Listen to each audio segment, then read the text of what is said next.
Yeah, thank you for joining the Ngana Media Breakfast Program. So, Barbara, you've just heard again the story being reiterated by your sister Audrey. How does that make you feel? Well, devastated. You know, to hear about it when we grew up, we were only young then, and hearing about what went on the land, it's, you know, it's upsetting. And then not being recognised as Yabara people from that area, you know. And that was sort of put us back a bit for fighting for what we are coming on forward with now. The recognition of what happened, you know. And when you say not being recognised as the Yabara people from that land, what do you mean? Well, it was all said that we were also done over with at the massacre. We weren't even mentioned. You know, all the Yabara people at that time was told that we were all in amongst that massacre, and there was no one living from that Yabara people that was taken in the massacre. But yet here you stand before us today, a family. Yes, a family. We're a family. We've got to belong to somebody that was in that massacre, you know. Where was our grandparents while this was happening, you know? Where did they go for cover? And sadly, it was Magistrate Shoal that ordered that massacre. It was a brutal time in those days. And we've got a street in Roebourne called Shoal Street. How do you feel that we've got, you know, this man's name named, you know, in Roebourne? Do you think it should be changed? Well, it should have been changed a long time ago when the streets were named in Roebourne. You know, there was a lot of ancestors living in Roebourne at that time, would have remembered what we are talking about today. You know, it's very sad. How do we explain that to our generation that's coming forward? You know, they hear about the Standing Rock, they hear about the massacre that took place, they hear about that everybody was sort of, you know, slaughtered, and here we are as a Cosmos family still roaming the Roebourne area. Most of my family live here in Roebourne. I live in Geraldton, but I still come back for yearly visits.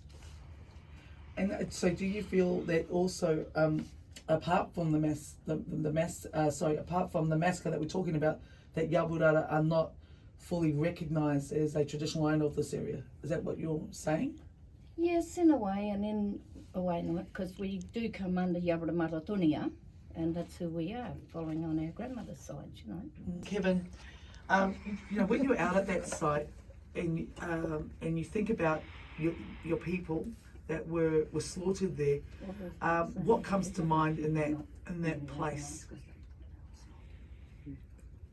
Yeah, I don't know. It's a hard question to really answer, but you know, for me, it's just I feel at peace and stuff like that, and I remember what happened out there, and you know, it's not only for myself to be educated on. I think it's for everyone to be educated on what actually happened out there and why we do this on a yearly basis. Yeah.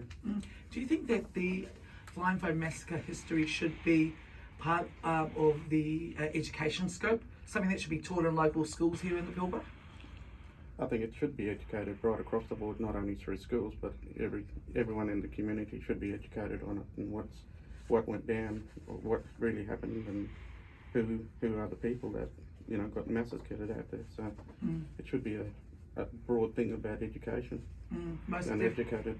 Yeah, and even though it's such traumatic history, and it's a history that people don't really like to talk about it, we have heard words like truth-telling being talked about a lot. Why do you think that it's important to talk about something so harrowing today in 2022?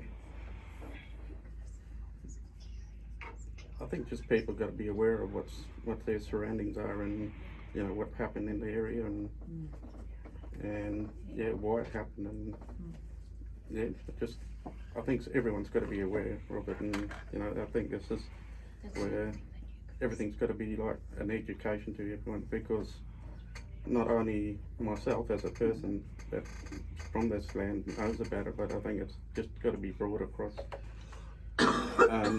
Just like you say, schools, resource sectors, and yeah, just people in the community as well.